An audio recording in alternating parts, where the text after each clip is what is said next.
السلام علیکم ورحمۃ اللہ وبرکاتہ۔ باب العلم انواریہ ایجوکیشنل سوسائٹی اور مولانا سید عبدالواسع حسینی بخاری چشتی المعروف Aman Ullah Noorani, director of Jamia Anwaria Hyderabad India کے زیر اہتمام علامہ غلام رسول سعیدی رحمۃ اللہ تعالی علیہ کی مشہور و معروف کتاب نعمت الباری جلد 3 شرح صحیح بخاری کی ریکارڈنگ کا سلسلہ جاری ہے۔ آپ حضرات سے گزارش ہے کہ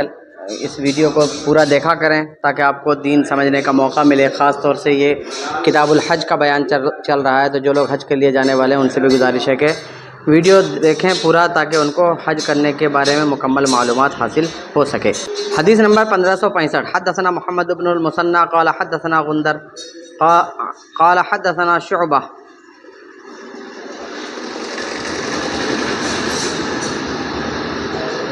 عن قیس بن مسلم عن طارق بن شهاب عن ابی موسیٰ رضی اللہ تعالی عنہ قال قدمت علی النبی صلی اللہ تعالی علیہ وسلم فامرہ بالحل۔ امام بخاری روایت کرتے ہیں ہمیں محمد ابن المثنى نے حدیث بیان کی، انہوں نے کہا ہمیں غندر نے حدیث بیان کی، انہوں نے کہا ہمیں شعبہ نے حدیث بیان کی۔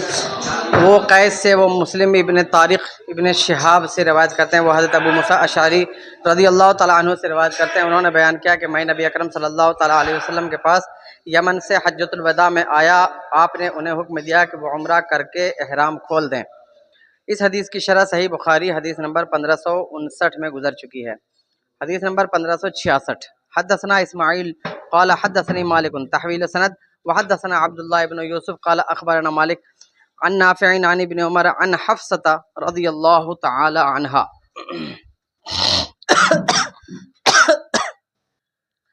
زوج النبی صلی اللہ تعالی علیہ وسلم انہا قالت یا رسول اللہ ما شان الناس حلوا بعمرۃ ولم تحلل انت من عمرتک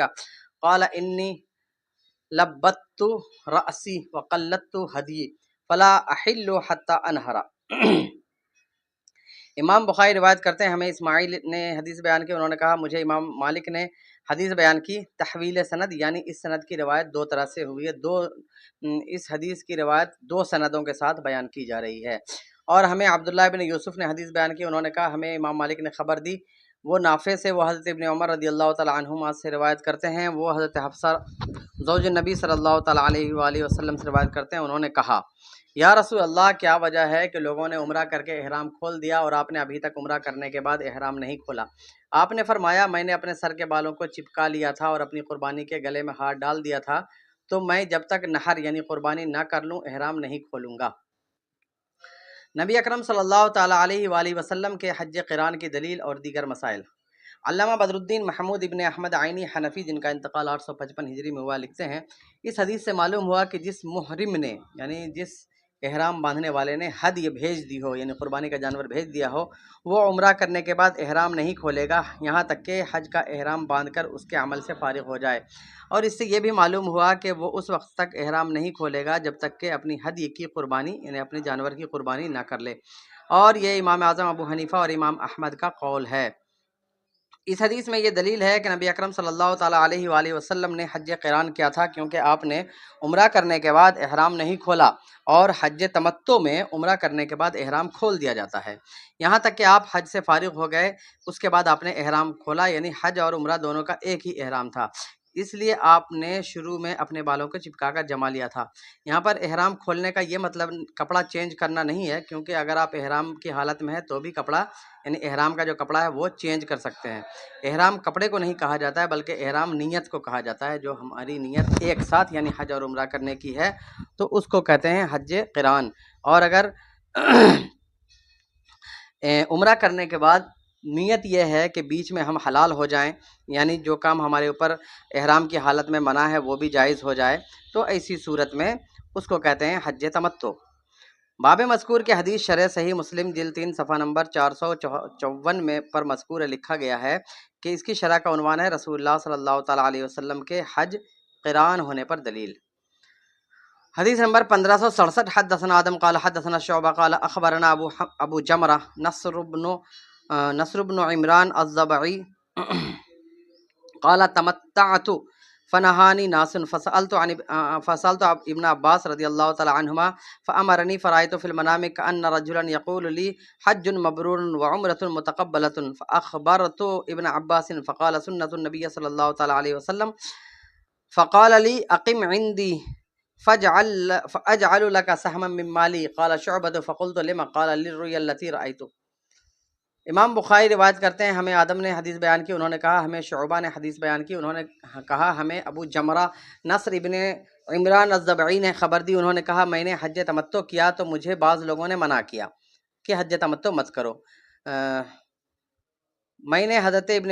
عباس رضی اللہ تعالیٰ عنہما سے سوال کیا اس بارے میں تو انہوں نے مجھے تمتع کرنے کا حکم دیا، انہوں نے کہا تم تمتع کرو۔ پھر میں نے خواب میں دیکھا کہ ایک شخص مجھ سے کہہ رہا ہے تمہارا حج مقبول ہے اور عمرہ بھی مقبول ہے۔ پھر میں نے حضرت ابن عباس رضی اللہ تعالیٰ عنہما کو اس کی خبر دی تو انہوں نے بتایا کہ یہ نبی اکرم صلی اللہ تعالیٰ علیہ وآلہ وسلم کی سنت ہے۔ پھر حضرت ابن عباس نے فرمایا تم میرے پاس ٹھہرو یہاں تک کہ میں تمہیں اپنے مال سے حصہ دوں۔ شعبہ نے کہا میں نے ابو جمرہ سے پوچھا اس کی کیا وجہ تھی تو انہوں نے کہا اس خواب کی وجہ سے جو میں نے دیکھا تھا۔ یعنی اس پہ حضرت ابن عباس رضی اللہ تعالیٰ عنہ خوش ہوئے کہ میں نے جو بتایا وہ رسول اللہ صلی اللہ تعالیٰ علیہ وسلم کو پسند آیا، جس سے یہ سمجھ میں آتا ہے کہ تمتع کرنا یہ ناجائز عمل نہیں ہے، اور تمتع کا مطلب ہوا حج اور عمرہ دونوں کو ایک ساتھ ملانا۔ تمتع کا اطلاق تمتع پر بھی ہوتا ہے اور قران پر بھی ہوتا ہے، دونوں پر تمتع بولا جا سکتا ہے۔ نیک عالم کے خواب سے شرعی مسئلہ پر استدلال، اپنے موقف کی تائید پر انعام دینا اور عالم کا علم پر نذرانہ لینا۔ علامہ بدر الدین محمود ابن احمد عینی حنفی جن کا انتقال 855 ہجری میں ہوا لکھتے ہیں کہ اس حدیث میں نیکی اور پرہیزگاری کے کاموں میں تعاون کرنے کا بیان ہے، یعنی نیکی اور پرہیزگاری کے کاموں میں مدد کرنے کا بیان ہے، کیونکہ حضرت ابن عباس رضی اللہ تعالیٰ عنہما نے ابو جمرہ کو تمتع کرنے کا حکم دیا۔ ابو جمرہ کو بعض لوگوں نے تمتع کرنے سے منع کیا تھا، ان کے نزدیک ایک سفر میں اور ایک احرام میں حج اور عمرہ کو جمع کرنے سے اجر میں یعنی ثواب میں کمی کا خطرہ تھا، اس لیے انہوں نے ان کو حج افراد کرنے کا حکم دیا۔ پھر انہوں نے حضرت ابن عباس رضی اللہ تعالیٰ عنہما سے پوچھا اس بارے میں اور انہوں نے فرمایا تم تمتع کرو۔ پھر انہوں نے خواب دیکھا جس سے معلوم ہوا کہ یہ حج اور عمرہ مقبول ہے، اور جب انہوں نے حضرت ابن عباس رضی اللہ تعالیٰ عنہما کو یہ خواب سنایا تو وہ اس سے بہت خوش ہوئے کہ اس خواب سے ان کے بتائے ہوئے مسئلے کی تائید ہو گئی، کہ اس سے معلوم ہوا کہ جو شخص خوشی کی خبر سنائے اس کو انعام دینا چاہیے، اور اس سے یہ بھی معلوم ہوا کہ سچے خوابوں سے بیداری کے کاموں پر تائید حاصل ہوتی ہے، اور کیوں نہ ہو کہ مومن کا سچا خواب نبوت کی 46 اجزاء میں سے ایک جز ہے، یعنی نبوت کے 46 اجزاء میں سے ایک جز یہ ہے کہ خواب سچا ہو۔ اس حدیث میں یہ بھی دلیل ہے کہ عالم کو علم پر اجرت لینی جائز ہے۔ حدیث نمبر 1568 حدثنا ابو نعیم قال حدثنا ابو شہاب قال قدمت متمتعا مکۃ بعمرۃ فدخلنا قبل الترویہ بثلاثة ایام فقال لي اناس من اہل مکۃ تصير الآن حجتك مکیہ فدخلت على عطاء استفتیہ فقال حدثني جابر بن عبد الله رضی اللہ تعالی عنہما انه حج مع النبي صلی اللہ تعالی علیہ وسلم یوم ساق البدن معه وقد احلوا بالحج مفردا فقال ليتم احل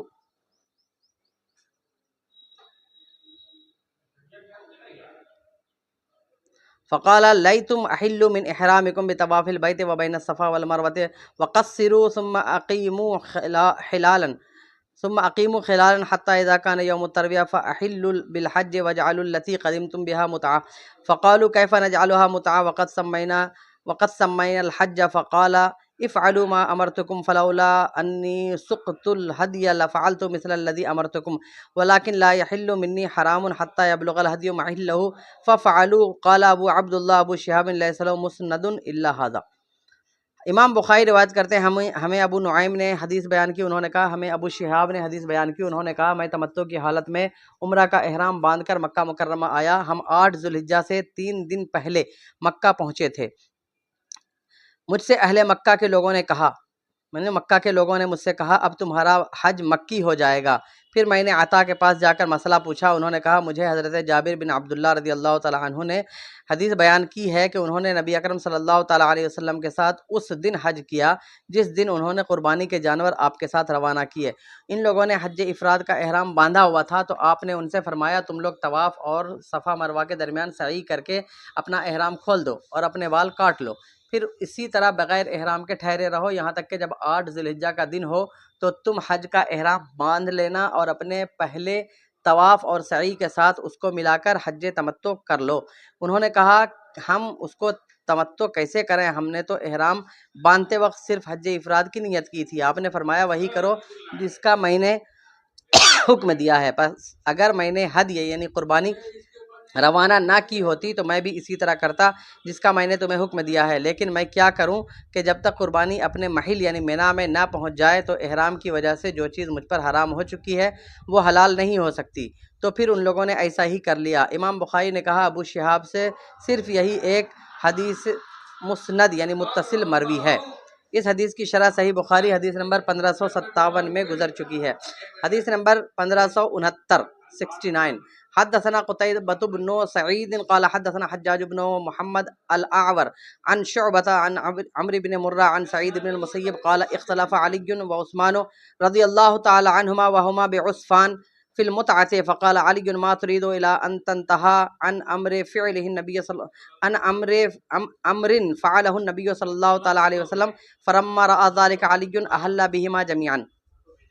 امام بخاری روایت کرتے ہیں ہمیں قتیبہ ابن سعید نے حدیث بیان کی، انہوں نے کہا ہمیں حجاج ابن محمد آور نے حدیث بیان کی، وہ شعبہ سے، وہ عمرو ابن مرہ سے، وہ سعید ابن مسیب سے حدیث بیان کرتے ہیں۔ انہوں نے کہا کہ انہوں نے بیان کیا کہ حضرت علی اور حضرت عثمان غنی رضی اللہ تعالی عنہما تمتع کے متعلق اختلاف کر رہے تھے اور دونوں عسفان میں تھے۔ حضرت علی رضی اللہ تعالی عنہما نے کہا کہ آپ کا صرف یہ ارادہ ہے کہ آپ اس کام سے منع کریں جس کو نبی اکرم صلی اللہ تعالی علیہ وآلہ وسلم نے کیا ہے۔ راوی نے کہا جب حضرت علی نے یہ دیکھا تو حج اور عمرہ دونوں کا احرام باندھا۔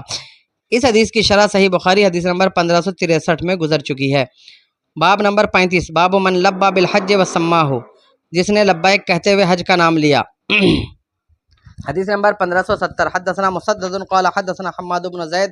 عن ایوب قال سمعت مجاہدا یقول حدثنا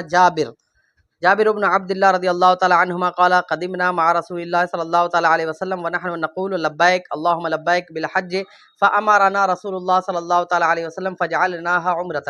امام بخاری روایت کرتے ہیں ہمیں مسدد نے حدیث بیان کی، انہوں نے کہا ہمیں حماد بن زید نے حدیث بیان کی، وہ ایوب سے روایت کرتے ہیں، انہوں نے بیان کیا کہ میں نے مجاہد کو یہ کہتے ہوئے سنا ہے کہ ہمیں حضرت جابر بن عبداللہ رضی اللہ تعالی عنہما نے حدیث بیان کی، انہوں نے بیان کیا ہے کہ ہم رسول اللہ صلی اللہ تعالی علیہ وآلہ وسلم کے پاس آئے اور اس وقت ہم یہ پڑھ رہے تھے لبیک اللہم لبیک بالحج۔ جب ہم مکہ پہنچے تو رسول اللہ صلی اللہ تعالی علیہ وسلم نے ہمیں یہ حکم دیا کہ ہم حج کے احرام کو عمرہ کر دیں، یعنی حج کو عمرہ سے بدل دیں۔ اس حدیث کی شرح صحیح بخاری حدیث نمبر 1557 میں گزر چکی ہے۔ باب نمبر 36 باب التمتع علی عہد النبی صلی اللہ تعالی علیہ وسلم، نبی اکرم صلی اللہ تعالی علیہ وآلہ وسلم کے زمانے میں حج تمتع کرنا۔ حدیث نمبر 1571 حدثنا موسیٰ بن اسماعیل قال حدثنا حمام عن قتادة قال حدثني مطرف عن عمران رضی اللہ تعالی عنہ قال تمتعنا على عہد رسول اللہ صلی اللہ تعالی علیہ وسلم ونزل القرآن قال رجل برأیہ ما شاء۔ امام بخاری روایت کرتے ہیں ہمیں موسیٰ بن اسماعیل نے حدیث بیان کی، انہوں نے کہا ہمیں حمام نے حدیث بیان کی، وہ قتادہ سے روایت کرتے ہیں، انہوں نے بیان کیا کہ مجھے مطرف نے حدیث بیان کی، وہ حضرت عمران رضی اللہ تعالی عنہ سے روایت کرتے ہیں، انہوں نے کہا ہم نے رسول اللہ صلی اللہ تعالی علیہ وآلہ وسلم کے زمانے میں حج تمتع کیا اور قرآن نازل ہوا اور ایک شخص نے محض اپنی رائے سے جو چاہا کہا، یعنی قرآن نازل ہوتے ہوئے ہم رسول اللہ صلی اللہ علیہ وسلم کے زمانے میں حج تمتع کر رہے تھے لیکن اللہ تعالیٰ نے ہمیں منع نہیں کیا۔ حدیث مذکور کے رجال یعنی اس حدیث کے راوی، نمبر 1 موسیٰ بن اسماعیل ابو سلمہ المنقری التبوذکی، اور نمبر 2 حمام ابن یحییٰ ابن دینار العوزی، نمبر 3 قتادہ ابن دعامہ، نمبر 4 مطرف ابن شخیر، نمبر 5 حضرت عمران ابن حسین رضی اللہ تعالی عنہ۔ اس حدیث کی باب کے عنوان کے ساتھ مطابقت اس جملے میں ہے کہ ہم نے رسول اللہ صلی اللہ تعالی علیہ وآلہ وسلم کے زمانے میں تمتع کیا۔ تمتع یا قران کی تائید میں قرآن مجید کی آیت اور حدیث میں مذکور شخص کا مصداق، یعنی تمتع یا قران کی تائید میں قرآن کی کون سی آیت ہے وہ، اور اس حدیث میں جو کہا ہے کہ ایک شخص نے جو چاہا کہا، تو اس میں شخص سے کون مراد ہے۔ علامہ بدر الدین محمود ابن احمد عینی حنفی جن کا انتقال 855 ہجری میں ہوا ہے، لکھتے ہیں کہ اس حدیث میں مذکور ہے قرآن نازل ہوا، اس سے یہ آیت مراد ہے فمن تمتع بالعمرۃ الی الحج، تو جو شخص حج کے ساتھ عمرہ ملائے۔ اس حدیث میں مذکور ہے ایک شخص نے محض اپنی رائے سے جو چاہا کہا، علامہ ابن جوزی نے کہا کہ اس سے حضرت عثمان رضی اللہ تعالیٰ عنہ مراد ہے۔ علامہ ابن التین نے کہا ہے ہو سکتا ہے اس سے حضرت ابو بکر یا حضرت عمر یا حضرت عثمان مراد ہوں۔ علامہ قرطبی اور علامہ نووی نے کہا ہے اس سے حضرت عمر رضی اللہ تعالیٰ عنہ مراد ہے۔ اس حدیث کی مفصل شرح، تفصیلی شرح صحیح بخاری حدیث نمبر 1563 میں گزر چکی ہے، آپ وہاں ملاحظہ فرما سکتے ہیں۔ حدیث نمبر 37، باب و تفسیر قول اللہ تعالی ذالک لمن لم یکن اہلہ حاضر المسجد الحرام۔ اس آیت کی تفسیر اور وہ آیت کا ترجمہ یہ ہے کہ یہ حج تمتع کا حکم اس شخص کے لیے ہے جس کے اہل و عیال مسجد حرام یعنی مکہ مکرمہ کے رہنے والے نہ ہوں۔ اہل حرم کے مصداق میں اختلاف ہے فقہا اور اہل مکہ کے لیے تمتع، یعنی اہل حرم کن کو کہا جائے گا، اور اہل حرم کے لیے تمتع اور قران کے بلا کراہت جائز ہونے میں اختلاف ائمہ، اور دوسری بات یہ ہے کہ مکہ والوں کے لیے تمتع اور قران جائز ہے یا نہیں، اس بارے میں ائمہ کرام کا اختلاف ہے۔ مسجد حرام کے رہنے والوں کے مصداق میں فقہا کا اختلاف ہے کہ مسجد حرام کے رہنے والے کون لوگ کہلائیں گے۔ داؤد ظاہری اور ایک جماعت نے کہا اس سے مراد خاص اہل مکہ ہیں۔ یہ نافع اور عبد الرحمن ابن ہرمز الاعرج کی روایت ہے، اور یہ امام مالک کا ایک قول ہے کہ اس کا مصداق اہل مکہ ذو طوا اور اس کے مشابہ ہیں، اور رہے اہل منا اور مناہل مثل قدید اور مر الزہران اور عصفان سوان سو ان پر دم ہے، یعنی اگر یہ لوگ اہل منا مناہل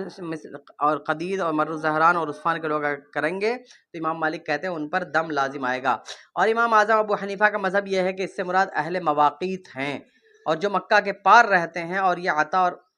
اہل مواقیت ہیں اور جو مکہ کے پار رہتے ہیں، یعنی میقات کے پاس جو رہتے ہیں یا جو مکہ کے باہر رہتے ہیں وہ لوگ یہ ان سے مراد ہیں۔ اور یہ عطا اور مکحول کا بھی قول ہے، اور یہی امام شافعی کا عراق کے متعلق قول ہے۔ اور امام شافعی اور امام احمد نے یہ بھی کہا ہے کہ جو شخص حرم سے اتنی مسافت پر رہتا ہو جس میں نماز قصر نہیں کی جاتی تو اس کا شمار مسجد حرام کے رہنے والوں میں ہوگا۔ اور امام شافعی اور امام احمد بن حنبل اور امام مالک اور داؤد ظاہری کے نزدیک اہل مکہ کے لیے تمتع اور قران مکروہ نہیں ہے، اور اگر انہوں نے تمتع کیا تو ان پر دم لازم نہیں ہے۔ اور امام اعظم ابو حنیفہ رحمۃ اللہ تعالیٰ علیہ کے نزدیک مکہ والوں کے لیے تمتع اور قران مکروہ ہے، اور اگر انہوں نے تمتع یا قران کیا تو ان پر بطور جبر دم لازم ہے، کیونکہ وہ مکہ کے رہنے والے ہیں تو وہ عمرہ کبھی بھی کر سکتے ہیں، تو ان کو خاص حج کے موقع پر عمرہ ملانے کی ضرورت نہیں ہے۔ اور مکہ سے ماورا رہنے والوں کے لیے اور مکہ سے باہر رہنے والوں کے لیے تمتع اور قران مستحب ہے، اور ان پر بطور شکر دم لازم ہے، یعنی مکہ والوں نے اگر کیا قران یا تمتع تو ان کے اوپر دم جو لازم ہوگا وہ جبر کی وجہ سے، اور مکہ کے باہر کے لوگ جو تمتع اور قران کریں گے وہ جو قربانی کرتے ہیں وہ شکرانے کے طور پر کرتے ہیں۔ حدیث نمبر 1572، وقال ابو کامل فضيل بن حسين البصري قال حدثنا ابو معشر حدثنا عثمان بن غياث عن عكرمة عن ابن عباس رضي الله تعالى عنهما انه سئل عن متعة الحج فقال اهل المهاجرون والانصار وازواج النبي صلى الله تعالى عليه وسلم في حجة الوداع واهللنا، فلما قدمنا مكة قال رسول الله صلى الله تعالى عليه وسلم اجعلوا إهلالكم بالحج عمرة إلا من قلد الهدي، طفنا بالبيت وبالصفا والمروة ونسكنا مناسكنا وأتينا النساء ولبسنا الثياب، وقال من قلد الهدي فإنه لا يحل له حتى يبلغ الهدي محله، ثم أمرنا عشية التروية أن تهل بالحج، فإذا فرغنا من المناسك جئنا فطفنا بالبيت وبالصفا والمروة فقد تم حجنا وعلينا الهدي كما قال الله تعالى فما استيسر من الهدي فمن لم يجد فصيام 3 أيام في الحج و7 إذا رجعتم إلى أمصاركم، الشاة تجزئ فجمعوا نسكين في عام بين الحج والعمرة، فإن الله تعالى أنزله في كتابه وسنه نبيه صلى الله تعالى عليه وسلم وأباحه للناس غير أهل مكة، قال الله تعالى ذلك لمن لم يكن أهله حاضر المسجد الحرام، وأشهر الحج التي ذكر الله تعالى شوال وذو القعدة وذو الحجة، فمن تمتع في هذه الأشهر فعليه دم أو صوم والرفث الجماع والفسوق المعاصی والجدال المراء۔ اور ابو کامل فضیل ابن حسین بصری نے کہا کہ ہمیں ابو معشر نے حدیث بیان کی، انہوں نے کہا ہمیں عثمان ابن غیاث نے حدیث بیان کی، وہ اکرمہ سے روایت کرتے ہیں، وہ حضرت ابن عباس رضی اللہ تعالی عنہما سے روایت کرتے ہیں، ان سے حج تمتع کے متعلق سوال کیا گیا تو انہوں نے کہا مہاجرین اور انصار اور نبی اکرم صلی اللہ تعالیٰ علیہ وآلہ وسلم کی ازواج اور بیویوں نے حجۃ الوداع میں احرام باندھا اور ہم نے احرام باندھا۔ پس جب ہم مکہ میں آئے تو رسول اللہ صلی اللہ تعالیٰ علیہ وآلہ وسلم نے فرمایا تم اپنے حج کے احرام کو عمرہ کا احرام کر دو، ماں سوا ان کے، سوائے ان لوگوں کے جنہوں نے قربانی کے گلے میں ہاتھ ڈال دیا ہے۔ ہم نے بیت اللہ میں طواف کیا اور صفا اور مروہ میں سعی کی، اور ہم نے حج کے افعال کر لیے، اور ہم اپنی بیویوں کے پاس گئے اور ہم نے سلے ہوئے کپڑے پہن لیے۔ بیویوں کے پاس گئے ایک خاص معنی میں بتایا جا رہا ہے، اور ہم نے سلے ہوئے کپڑے پہن لیے، اور آپ نے فرمایا جس نے قربانی کے گلے میں ہاتھ ڈالا ہے اس کے لیے احرام کھولنا جائز نہیں ہے یہاں تک کہ قربانی اپنے محل میں پہنچ جائے، اپنی جگہ پر پہنچ جائے۔ پھر آپ نے 8 ذوالحجہ کی شام کو ہمیں حج کا احرام باندھنے کا حکم دیا۔ پھر جب ہم حج کے افعال سے فارغ ہو گئے تو ہم مکہ میں آئے، پس ہم نے بیت اللہ کا طواف کیا اور صفا مروہ میں سعی کی۔ پھر ہمارا حج مکمل ہو گیا اور ہم پر قربانی کرنا لازم ہو گئی، جس طرح اللہ تعالیٰ نے فرمایا ہے۔ تو جو شخص حج کے ساتھ عمرہ ملائے تو وہ ایک قربانی کرے جس کو وہ آسانی کے ساتھ کر سکے، اور جو قربانی نہ کر سکے وہ 3 روزے ایام حج میں رکھے اور 7 روزے جب تم لوٹ آؤ اپنے شہروں میں، تو بکری کفایت کرے گی۔ پس انہوں نے حج اور عمرہ کے درمیان 2 قربانیاں جمع کی، کیونکہ اللہ تعالیٰ نے اس کو اپنی کتاب میں نازل کیا ہے اور اس کے نبی صلی اللہ تعالیٰ علیہ وسلم نے اس کو سنت قرار دیا ہے، اور اہل مکہ کے سوا دوسرے لوگوں کے لیے اس کو مباح قرار دیا ہے، یعنی اہل مکہ کے رہنے والوں کے علاوہ دوسرے لوگوں کے لیے اس تمتع اور قران کو حلال کیا ہے، مباح کیا ہے۔ اور اللہ تعالیٰ نے فرمایا ہے یہ حج تمتع کا حکم اس شخص کے لیے ہے جس کے اہل و عیال مسجد حرام یعنی مکہ مکرمہ کے رہنے والے نہ ہوں۔ اور حج کے مہینے جن کا اللہ نے ذکر کیا ہے وہ شوال، ذوالقعدہ، ذوالحجہ ہیں۔ پس جس نے ان مہینوں میں تمتع کیا تو اس کے اوپر قربانی ہے یا روزے ہیں۔ اور رفث کا معنی جماع ہے، اور فسوق کا معنی اللہ تعالیٰ کی نافرمانی ہے، اور جدال کا معنی جھگڑا ہے۔ اس حدیث کی روایت میں امام بخاری منفرد ہیں۔ حدیث مذکور کے رجال: نمبر 1 ابو کامل فضیل ابن حسین الجحدری، یہ 237 میں انتقال ہوا تھا ان کا۔ دوسرے ابو معاشر، ان کا نام یوسف ابن یزید البرہ ہے۔ تیسرے عثمان ابن غیاث۔ چوتھے اکرمہ جو حضرت ابن عباس رضی اللہ تعالی عنہما کے آزاد کردہ غلام ہیں۔ اور پانچویں حضرت عبداللہ ابن عباس رضی اللہ تعالی عنہما۔ مشکل اور مبہم الفاظ کے معانی اور تفصیل: علامہ بدر الدین محمود ابن احمد عینی حنفی، جن کا انتقال 855 ہجری میں ہوا، لکھتے ہیں اس حدیث میں مذکور ہے پس جب ہم مکہ میں آئے، اس کا معنی یہ ہے کہ جب ہم مکہ کے قریب پہنچ گئے، کیونکہ یہ مقام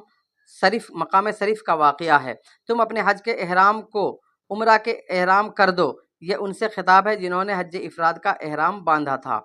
اور ہم نے حج کے افعال کر لیے، یعنی وقوف عرفات کر لیا، مزدلفہ میں رات گزار لی اور منی میں کنکریاں مار لی وغیرہ، یہ مطلب ہے اس کا اوپر جو حدیث میں بیان ہوا۔ پھر جب ہم حج کے افعال سے فارغ ہو گئے، یعنی وقوف عرفات سے، مزدلفہ میں رات گزارنے سے اور عید کے دن کنکریاں مارنے سے اور سر منڈانے سے فارغ ہو گئے۔ تمتع کی تعریف، تمتع کی شرائط اور تمتع کی قربانی میسر نہ ہونے کی صورت میں 10 روزوں کے رکھنے کے مقام میں مذاہب ائمہ، یعنی تمتع کس کو کہتے ہیں، تمتع کی شرط کیا ہے، اور دوسری بات یہ ہے کہ تمتع کرنے پر جو شکرانے کے طور پر قربانی کرنا ہے، وہ اگر جانور کسی کو میسر نہ آئے اپنے پیسہ نہ ہونے کی وجہ سے، غربت کی وجہ سے، تو اس کو جو 10 روزوں کے رکھنے کا حکم قرآن میں دیا گیا ہے تو وہ 10 روزے کہاں رکھے جائیں گے، اس بارے میں مذاہب ائمہ کیا ہیں۔ تو اس حدیث میں تمتع کی مشروعیت کی دلیل ہے، یعنی تمتع مشروع ہے، یہ اس بات کی دلیل ہے۔ اور تمتع کرنے والے کی 2 قسمیں ہیں، ایک وہ جس نے حد یعنی قربانی روانہ کر دی ہو، اس کے لیے اس وقت تک احرام کھولنا جائز نہیں ہے جب تک کہ قربانی اپنے محل میں نہ پہنچ جائے، یعنی منی میں۔ اور دوسری قسم یہ ہے کہ جس نے پہلے قربانی روانہ نہ کی ہو، یہ شخص عمرہ کرنے کے بعد احرام کھول دے گا، پھر 8 ذوالحجہ کو حج کا احرام باندھے گا۔ اس حدیث سے یہ بھی معلوم ہوا کہ مکہ میں رہنے والے کے لیے تمتع کرنا جائز نہیں ہے، اور جمہور کے نزدیک تمتع کی تعریف یہ ہے کہ کوئی شخص عمرہ اور حج کو ایک سفر میں حج کے مہینے میں 1 سال میں جمع کرے، اور وہ عمرہ کو مقدم کر کے، اور وہ شخص مکہ کا رہنے والا نہ ہو، ان میں سے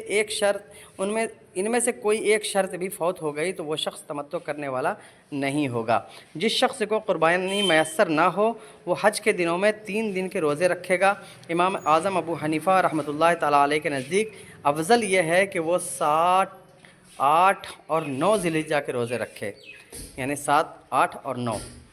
اس امید پر کہ ان دنوں میں ہو سکتا ہے اس کو قربانی میسر آ جائے تو وہ اصل کے مطابق قربانی کر لے۔ اور 7 روزوں میں مستحب یہ ہے کہ وہ اپنے گھر پہنچنے کے بعد یہ روزے رکھے، اگرچہ ایام تشریق کے بعد مکہ میں اور راستے میں بھی ان روزوں کو رکھنا جائز ہے۔ یہ مجاہد اور عطا سے منقول ہے۔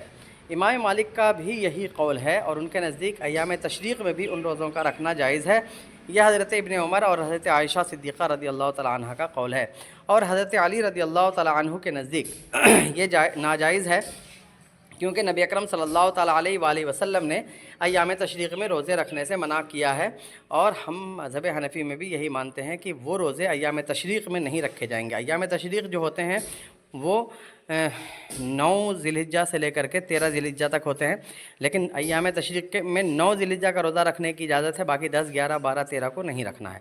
امام احمد کے نزدیک اس میں کوئی حرج نہیں ہے۔ امام شافعی کے اس مسئلے میں 4 قول ہیں۔ زیادہ صحیح یہ ہے کہ اپنے گھر پہنچ کر یہ روزے رکھے۔ دوسرا قول یہ ہے کہ جب وہ مکہ سے لوٹ رہا ہو تو یہ روزے رکھے۔ تیسرا قول یہ ہے کہ جب منا سے مکہ جا رہا ہو تب یہ روزے رکھے، اور چوتھا قول یہ ہے کہ افعال حج سے فارغ ہونے کے بعد یہ روزے رکھے۔ ایام حج میں یعنی حج کے دنوں میں جو 3 روزے رکھنے ہیں، اگر وہ نہیں رکھ سکا تو پھر امام اعظم ابو حنیفہ کے نزدیک اس پر قربانی کرنا لازم ہے، اور امام شافعی کے اس مسئلے میں 6 اقوال ہیں۔ نمبر 1، اب وہ روزہ نہیں رکھے گا اور قربانی کرے گا۔ نمبر 2، اس پر 10 روزے رکھنا لازم ہے، وہ ایک ایک دن کا فصل کر کے روزہ رکھے، یعنی ایک دن روزہ رکھے دوسرے دن چھوڑے، اس طرح رکھے، 20 دن میں 10 روزے مکمل کرے، 19 دن میں۔ اور نمبر 3، مطلقاً 10 دن کے روزے رکھے، چاہے جیسے رکھے۔ نمبر 4، صرف 4 دن کا فصل کرے، یعنی بیچ میں 4 دن کا ہی گیپ ہونا چاہیے۔ نمبر 5، روانگی کی مدت کے اعتبار سے فصل کرے، یعنی اپنے واپسی کے جو دن ہیں اس کے اعتبار سے روزوں میں فصل کرے، روزوں کو جدا کرے۔ نمبر 6، 4 دن کا فصل کرے اور روانگی کی مدت کے اعتبار سے فصل کرے۔ اللہ تبارک و تعالیٰ سے دعا ہے کہ ہماری اس نشست کو بھی قبول فرمائے اور لوگوں کو ہمارے اس کوشش سے کچھ سیکھنے کا موقع فراہم کرے۔ السلام علیکم ورحمۃ اللہ وبرکاتہ۔